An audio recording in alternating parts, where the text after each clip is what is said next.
Assalamualaikum warahmatullahi wabarakatuh. Perkenalkan, saya Rosyana Galuh Prastiwi dari kelompok 3. Perkenalkan, saya Raffi Mariska dari kelompok 3. Perkenalkan, saya Fatona Astari dari kelompok 3. Perkenalkan, nama saya Muhammad Nurfaiz Almat dari kelompok 3. Perkenalkan, nama saya Maulana Rizky Wardani dari kelompok 3. Perkenalkan, nama saya Rizky Sulit dari kelompok 3.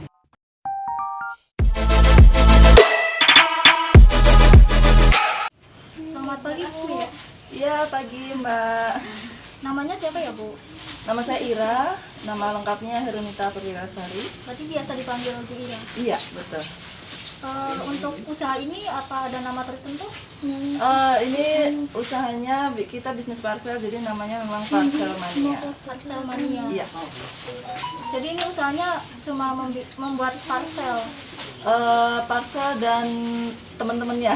Jadi kita juga bikin untuk buket, kemudian mahar uang, hantaran manten, kemudian ya semua yang berbau parcel, termasuk untuk keranjang-keranjangnya, kotak hampersnya, aksesorisnya, dan lain-lain. Banyak juga ya, Bu. Banyak. Kalau untuk awal mula terdirinya ini gimana? Sejarah awal.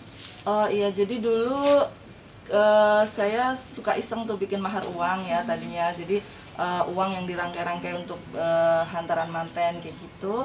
Awal-awalnya sih teman-teman pada bikin, terus lama-lama banyak yang minta dibuatkan sekalian untuk hantaran mantennya. Jadi mukena, kemudian seperangkat alat mandi dan lain-lain gitu ya, spray handuk. Jadi akhirnya ya berkembanglah, jadi kita jual semuanya nih, komplit keranjang-keranjang, kemudian aksesorisnya semua ada di sini.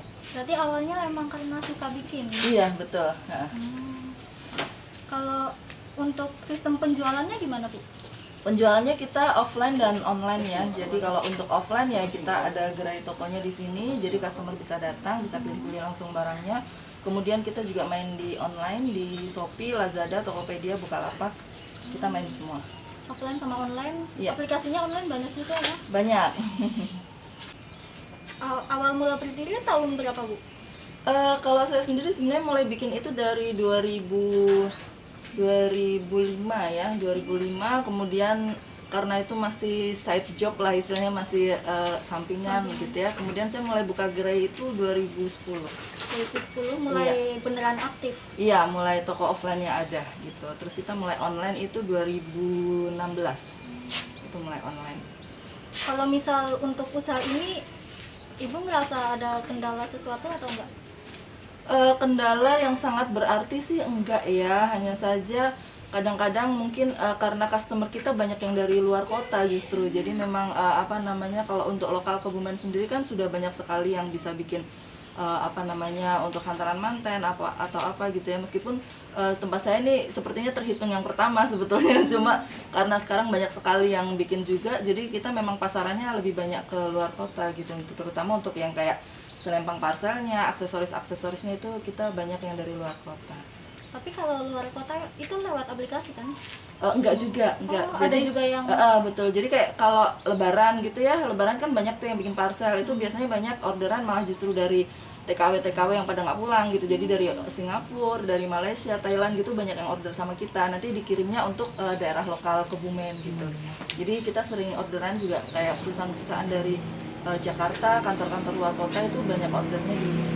Berarti bisa dibilang usaha Ibu udah sampai luar negeri. Betul, sudah. Udah dikenal sampai luar negeri. Iya.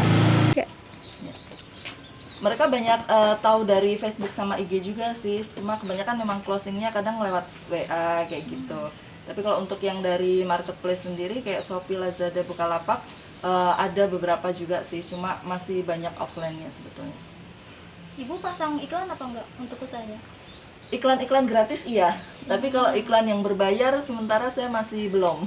Jadi kalau iklan gratis kayak di Google kan banyak tuh medianya tuh, ada di YouTube kita pakai, kemudian di Blogspot, kemudian di Tumblr, Isu, Yumpu, kita banyak kita posting di Google. Berarti mungkin karena Ibu banyak iklan juga, jadi Iya, banyak betul. yang kenal sampai ke luar kota, ke Iya, luar negeri juga. betul, iya. Untuk nama YouTube-nya apa, Bu? YouTube-nya Banyak kali yang penasaran. boleh. Iya, nanti dicek aja di Rumah Halila. Rumah Halila. Rumah Halila, iya, YouTube-nya itu Rumah Halila. Untuk masa pandemi ini usaha ibu ada pengaruh buruk atau enggak? Secara signifikan sih enggak ya, karena memang dulu tuh awal mulanya kan saya punya gerai toko dulu di pinggir jalan gitu ya, cuma karena online-nya sudah mulai kenceng, memang semua saya taruh di rumah. Justru itu sebelum pandemi gitu, jadi karena sebelum pandemi itu kita udah online-nya udah kenceng, begitu mulai pandemi mulai orang lagi pada sibuk mulai online, kami sudah mulai duluan gitu. Jadi ibaratnya ya memang sih ada penurunan tapi tidak drastis lah ya, tidak signifikan. Jadi ya masih berjalan sih normal. Berarti usaha ibu tetap aman ya walaupun masa Aman, pandemi? iya aman. Paling kita harus ini Mbak, pinter-pinter mengolah mencari peluang yang kira-kira di masa pandemi itu apa sih gitu. Contoh misal kayak biasanya saya kan bikin hampers untuk hantaran manten, untuk apa gitu ya. Nah di masa pandemi ini justru kita tuh bikin kayak paket-paket isoman kayak gitu. Jadi paket yang isinya itu bisa obat-obatan, vitamin, plus buah-buahan, plus sembako gitu. Itu laris banget kemarin masa pandemi ini. Sampai saat ini masih? Masih. Termasuk kayak hand sanitizer gitu? Iya, ada. Karena semua barang itu prinsipnya bisa sih dibikin hampers, dibikin bingkisan, itu bisa. Jadi isinya kita menyesuaikan sesuai maunya customer seperti itu. Untuk toko hampers kan banyak ya Bu? Iya. Selain di sini kan banyak. Iya. Untuk persaingannya gimana? Di mana-mana bisnis itu pasti ada persaingan ya. Jadi tidak hanya di hampers aja gitu ya, semua toko juga pasti akan merasakan adanya persaingan. Cuma gimana caranya kita pinter-pinter mencari peluang, baik itu mungkin dari segi pelayanan, kemudian dari segi fleksibilitas yang bisa kita sampaikan ke customer seperti itu. Jadi untuk saat ini sih kita nggak ikut istilahnya quote unquote perang sama mereka, enggak ya. Jadi kalau kami merasa ya segmen pasar kami beda gitu, segmen pasar kami memang sendiri gitu. Jadi nggak yang terus merasa tersaing atau enggak sih. Berarti ibu nggak pernah harus sampai menurunkan harga? Enggak. Pesaing? Enggak, karena kalau yang udah paham sini pasti udah paham kalau di kita kualitasnya bagus gitu. Jadi mau harga di luar lebih murah juga orang kan pasti akan melihat kan yang lebih murah, kualitasnya juga mungkin nggak sebaik dengan yang memang harganya terjangkau gitu. Selama ini sih ya masih baik-baik aja. Seperti itu. Kemudian kalau untuk jualan online-nya sendiri memang kita kan perkembangannya luar biasa ya, kenceng banget. Jadi kalau kayak di tempat saya ini banyak anak-anak PKL yang pada belajar gitu. Kayak kemarin aja dari SMK 1 itu kita kalau dikasih anak tuh sampai 10 anak gitu ya. Jadi ini sudah kemarin ini tahun kedua. Kemudian di tempat saya juga banyak yang belajar itu anak-anak kecil Mbak, mulai umur 10 tahun itu udah bisa belajar di sini. Jadi mereka belajar posting-posting jualan ibunya, jualan bapaknya itu bisa. Jadi kadang-kadang orang tuanya daripada di rumah pada main gadget, kirim ke sini untuk belajar gitu bisa.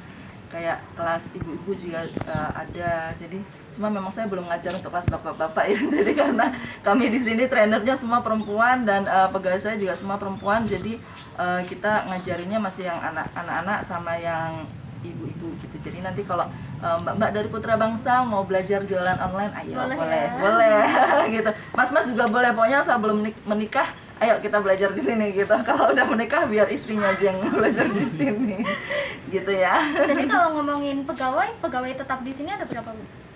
Kita nggak banyak sih, pegawai tetap saya paling rata-rata 3-5 orang gitu, karena kita memang banyak dibantu sama anak-anak magang seperti itu. Kalau tim inti paling gitu sih. Berarti rutin ya ada anak magang ke sini? Iya, anak magang dan orang belajar ya. Ini kan kita udah ngomongin banyak masalah usaha ibu. Ada sesuatu nggak, ada saran atau closing statement untuk penutup kita? Oh iya, oke. Untuk teman-teman yang masih muda-muda nih ya, pokoknya jangan takut berwirausaha gitu ya. Jadi jangan kepikiran untuk kerja kantoran, di mana-mana sekarang cari kerja susah gitu. Pokoknya mulai aja dulu wirausaha, karena kalau nggak dimulai kita nggak akan tahu seberapa berhasil gitu ya. Pokoknya mulai dulu, mulai dari yang mudah, mulai dari yang dekat, mulai dari yang disukai gitu ya. Jadi kalau kepengen ini, kepengen itu, pokoknya mulai dulu aja, jangan mikir hasilnya gitu ya. Nanti hasilnya akan mengikuti. Jangan takut memulai ya Bu? Iya, betul. Oke, terima kasih Bu atas waktunya telah Iya, menjelaskan sama-sama usaha Mbak. Ibu. Iya. Semoga usahanya semakin berkembang dan sukses terus. Iya. Terima kasih.